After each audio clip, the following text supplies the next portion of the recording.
America ने Iran के 3 परमाणु ठिकानों फोर्डो, नातांज और इस्फान पर सीधा हमला किया है। इस हमले के बाद सैटेलाइट तस्वीरों से यह खुलासा हुआ कि अमेरिका के हमलों में इन परमाणु ठिकानों को बहुत बड़ा नुकसान हुआ है, लेकिन ईरान ने साफ कर दिया है कि वो अमेरिका के आगे किसी भी कीमत पर नहीं झुकेगा, बल्कि इसका बदला वो हर हाल में लेकर रहेगा। इसको लेकर ईरानी सेना के नए चीफ ऑफ स्टाफ अब्दुल रहीम मौसावी ने अपने एक बयान में कहा कि अमेरिका ने फोर्डो, नातांज और इस्फाहान परमाणु ठिकानों पर हमला करके ईरान की संप्रभुता का उल्लंघन किया है और वो स्पष्ट और सीधे तौर पर इस युद्ध में उतर आया है। और मौसावी के इस बयान के तुरंत बाद ईरान की बैलिस्टिक मिसाइलों ने इजराइल में कोहराम मचाना शुरू कर दिया। एक बार में ईरान की दर्जनों मिसाइलें इजराइल के अलग अलग हिस्सों पर टूट पड़ी। पूरे इजराइल में हवाई हमलों के सायरन बजने लगे और लोगों में भगदड़ मच गई।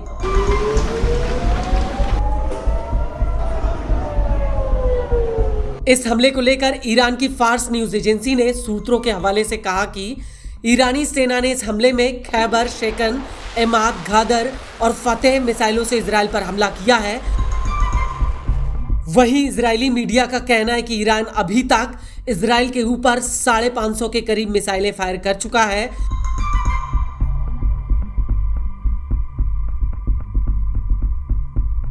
सिर्फ 40 मिनट के भीतर इजराइल की होम फ्रंट कमांड ने 3 मिसाइलों के जत्थों को इंटरसेप्ट किया।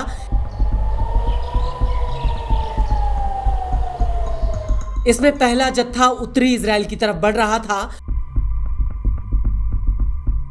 वहीं दूसरा तेल अवीव, जेरूसलम और अश्कलोन की तरफ बढ़ रहा था, जबकि मिसाइलों का तीसरा जत्था गाजा के आसपास बने इजरायली सेटलमेंट्स की तरफ बढ़ रहा था।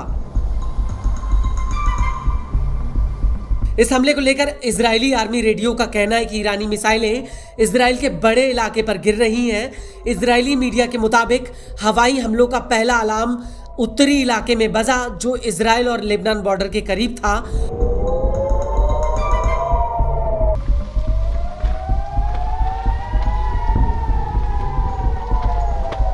हमलों को देखते हुए एजेंसियों ने सेटलर्स से बम शेल्टर में रहने का निर्देश दिया।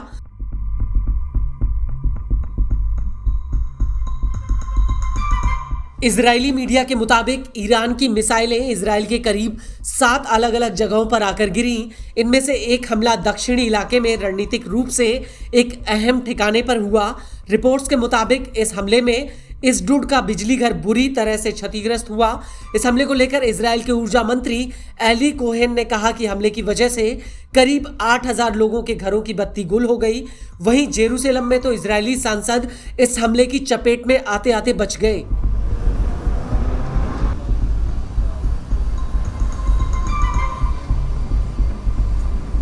हमले की वजह से इजरायली सांसदों को अपनी मीटिंग रद्द करनी पड़ी और बंकर के भीतर जाकर छिपना पड़ा।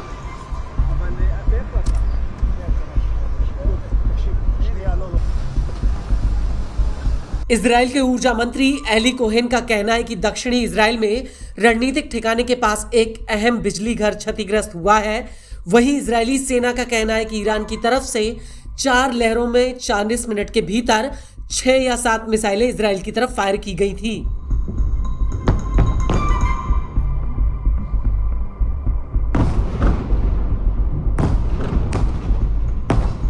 इजरायली सेना के मुताबिक जवाबी हमले में इजरायली एयरफोर्स ने तेहरान के भीतर बासेज हेडक्वार्टर और एविन प्रेजेंट को उड़ा दिया।